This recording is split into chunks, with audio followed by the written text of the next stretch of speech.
Hello friends, how have you been? ఎలా ఉన్నారు?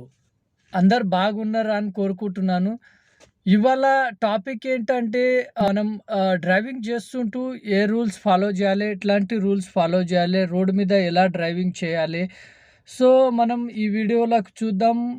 ఒకవేళ మీరు మా ఛానల్ పైన కొత్త వాళ్ళు ఉంటే ఛానల్ని సబ్స్క్రైబ్ చేయండి, పక్కన ఉన్న బెల్ ఐకన్ని ప్రెస్ చేయండి. సో టాపిక్‌లోకి వెళ్దాము. మన ఇవాళ టాపిక్ ఏంటంటే, ఇప్పుడు రోడ్ మీద మనం సపోజ్ ఎళ్తున్నాము. సో ఏమేం రూల్స్ ఉంటాయి? ఎలా దాన్ని ఫాలో చేయాలి? ట్రాఫిక్ రూల్స్ ఏముంటాయి? మన డ్రైవింగ్ అనేది ఏముంటుంది? డ్రైవింగ్ ఎలా చేయాలి? పర్ఫెక్ట్ డ్రైవర్ ఎలా అయితాము? చలో చూద్దాము. వీడియోలోకి వెళ్దాం. చూడండి ఫ్రెండ్స్, సిటీలో డ్రైవింగ్ చేస్తున్నాను. ఇక చూడండి ఎట్లా డ్రైవింగ్ చేస్తున్నాను.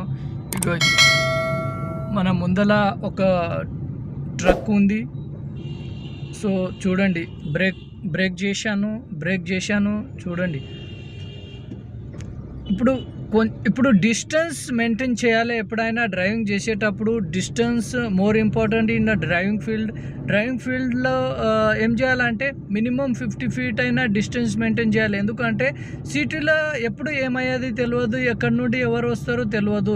సో మనం డిస్టెన్స్ 50 feet దూరంలో ఉన్నాం అనుకో, ఎవరైనా ముందలైనా బ్రేక్ కొట్టినా కూడా మనం ఏం చేస్తామంటే, మనం బ్రేక్ కొట్టినా కూడా వాళ్ళ దగ్గర పోయి ఆగొచ్చు, బట్ యాక్సిడెంట్ అయ్యే ఛాన్సెస్ ఉండదు. సో డిస్టెన్స్ అనేది మెయింటైన్ చేయాలి. సో ఇక చూడండి, మనకు సిగ్నల్ ఇచ్చారు. ఇక నేను కొంచెం మెల్లగా లెఫ్ట్ తీసుకుంటున్నాను. లెఫ్ట్ తీసుకొని ఇక చక్కగా వెళ్తున్నాను. చూడండి, గ్రీన్ సిగ్నల్ వచ్చింది మనకు. సిగ్నల్ అయితే జంప్ చేయకండి ప్లీజ్. ఎందుకంటే ఇప్పుడు చాలా ట్రాఫిక్ రూల్స్ ఫాలో చేయాల్సి ఉంటుంది. ఎందుకంటే ట్రాఫిక్ రూల్స్ ఫాలో చేయకపోతే మీరు ఏం చేస్తారంటే చలాన్లో బాగా చలాన్లు వస్తున్నాయి. చలాన్లు చేయాలంటే మనం సంపాదించుకొని చలాన్లు కడితే ఏం లాభం? సో ఒక 1 minute సిగ్నల్ ఉంటుండొచ్చు. 1 minuteలో ఏమవుతుంది, 1 minute ఆగండి, రూల్స్ ఫాలో చేయండి ఫస్ట్ ఆఫ్ ఆల్. అండ్ తర్వాత మన డ్రైవింగ్ అనేది ఉత్త డ్రైవింగ్ చేస్తే డ్రైవింగ్ అన్నారు. డ్రైవింగ్ చేసుకుంటా మన రూల్స్ అనేది, ట్రాఫిక్ రూల్స్ అనేది ఏముంటుంది, ట్రాఫిక్స్ గైడ్లైన్ ఏముంటుందో అది ఫాలో చేస్తే దాన్ని పర్ఫెక్ట్ డ్రైవర్ అంటారు. అదే డ్రైవింగ్ చేసుకుంటా వెళ్ళి ఎవరైనా చేస్తారు, నాకు డ్రైవింగ్ వస్తుంది, అది చేస్తుంది, బట్ దానికి ప్రొఫెషనల్ డ్రైవర్ అన్నారు. స్కిల్ అనేది ఏదైనా గైడ్లైన్స్, గవర్నమెంట్ గైడ్లైన్స్ కానీ, ఏదైనా గైడ్లైన్స్ కానీ, నాయిస్ పొల్యూషన్ కానీ, కొంతమంది ఏం చేస్తారంటే ఊకే హారన్ కొడుతూ ఉంటారు. హారన్ కొట్టని అవసరం లేని జాగాలో కూడా హారన్ కొడుతూ ఉంటారు. అది అవసరం లేదండి. ఇప్పుడు మీకు హారన్ అనేది నాయిస్ పొల్యూషన్ అవుతుంది. హారన్ అనేది ఎప్పుడు కొట్టాలంటే ఎవరైనా నీకు అవసరం ఉంది, ఆయన మెల్లగా వెళ్తున్నారు, నీకు కొంచెం తొందరగా వెళ్ళేది ఉండే, ముందు ప్లేస్ ఉంది, అప్పుడు హారన్ కొడితే ఆయనకు అర్థమవుతుంది, ఆయన పక్కకు జరుగుతారు, మనం వెళ్ళొచ్చు. ఊకే హారన్ కొట్టి ముందు జాగా ఉందో లేదో చూడాలి ఫస్ట్.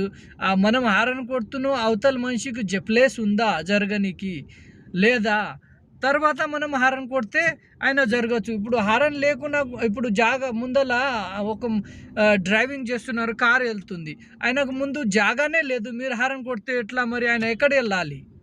తప్పండి. మనం హారన్ కొట్టాలంటే ఎప్పుడో మనకు అవసరం ఉంటేనే హారన్ కొట్టాలి. నాయిస్ పొల్యూషన్ అవుతుంది. సో ట్రాఫిక్లో రూల్స్ కూడా ఫాలో చేసుకోవాలి. సిగ్నల్ జంప్ చేయొద్దు.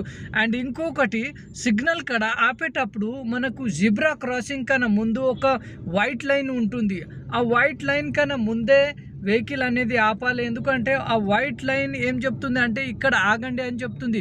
వైట్ లైన్ క్రాస్ చేసినాం అనుకో, పైన కెమెరా ఉంటుంది, మీ ఫోటో క్యాప్చర్ అవుతుంది, మీ కార్ ఫోటో తీస్తారు, అండ్ 1035 rupees చలాన్ వస్తుంది. చూడండి, వైట్ లైన్ కన్నా ముందే ఆగనికి ట్రై చేయండి. అండ్ రాంగ్ డ్రైవింగ్ చేయొద్దు, రాంగ్ సైడ్ డ్రైవింగ్ చేయొద్దు, అండ్ రాంగ్ పార్కింగ్ చేయొద్దు. ఎక్కడైతే పీ బోర్డు ఉంటుందో పీ క్రాస్ చేసి ఉంటుంది చూడండి, అక్కడైతే అసలు పార్క్ చేయొద్దు. ఎందుకంటే ఆ పీ కట్ చేశారంటే ఇక్కడ పార్కింగ్ లేదు అని మీనింగ్. ఆ పార్కింగ్ ఉన్న చోట మీకు ఏం అట్లాంటి క్రాస్ పీ పార్కింగ్ అని ఉంటుంది, బట్ నో పార్కింగ్ అని ఉండదు. నో పార్కింగ్ ఎక్కడెక్కడ ఏముంటుంది అంటే నో పార్కింగ్ రాయడానికి ప్లేస్ ఉండదు. చిన్న బోర్డు ఏం చేస్తారంటే పీ రాస్తారు అండ్ ఆ పీలో మధ్యలోకి వెళ్ళి కట్ చేస్తారు. అది మీనింగ్ ఏంటంటే నో పార్కింగ్ అన్నట్టు. అట్లాంటి పార్కింగ్ అట్లాంటి ఏరియాలో పెట్టద్దు. అండ్ ఇంకొకటి, ఇప్పుడు సపోజ్ మీ ముందరికెళ్ళి బండి వస్తుంది, అది నేను నెక్స్ట్ వీడియోలోకి చెప్తాను.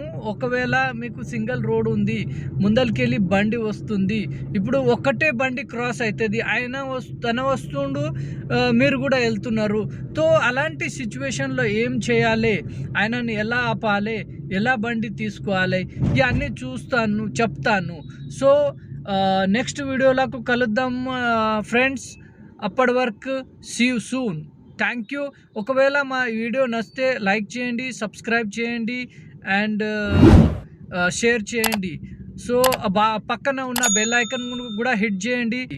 So thank you. See you soon.